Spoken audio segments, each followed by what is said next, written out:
It's forgetfulness, total forgetfulness. That is self-remembering. Total forgetfulness. Total forgetfulness. Why do you want to load the mind with more memories, more action, more remembrance? Self-remembrance means now that you already know what needs to be known, nothing else needs to be known or remembered. That is self-remembrance. Self-remembrance is not like trying to remember that you must reach somewhere at such and such time. Self-remembrance is not about remembering the password of your email account or such things, or about remembering what the face of your loved one looks like. Self-remembrance is about going past the need to remember. It is a total assurance that even without remembering, you know. You are totally convinced that you don't need to remember. Now it is flowing in your veins. Why do you need to remember? Now it is beating in your heart. Why do you need to remember? Or do you need to remember how to beat your heart?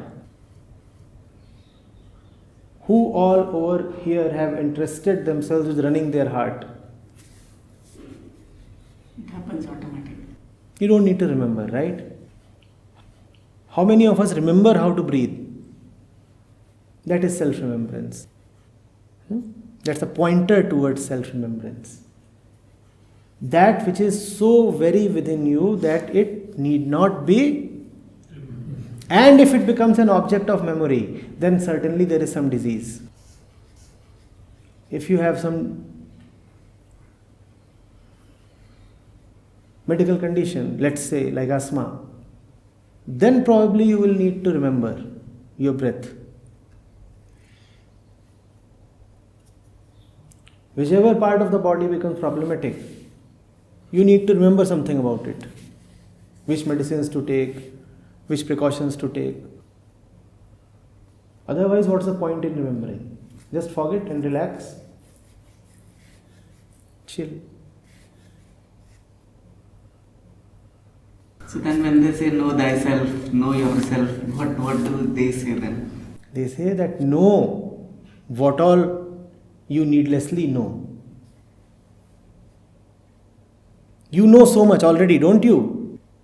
Know that you know so much and unnecessarily so. Knowing thyself does not mean that the thyself is some door or window or man or woman or thing or car or refrigerator that you can go and know in the classical sense of dualistic knowledge.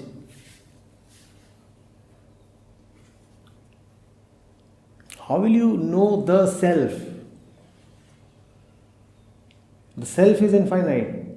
There is no second one to know the self. Now who will go and know the self? Who will go and know the self? What do you mean by knowing yourself? Knowing yourself at most means know the ego. Know all that which is needless about you. In knowing thyself, the self stands for the ego.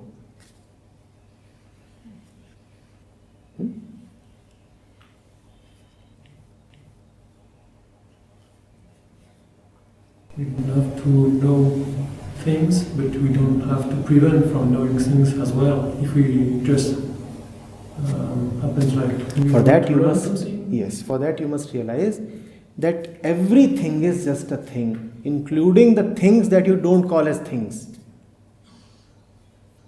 For example, we do not call consciousness as a thing, but even consciousness is just a thing, material.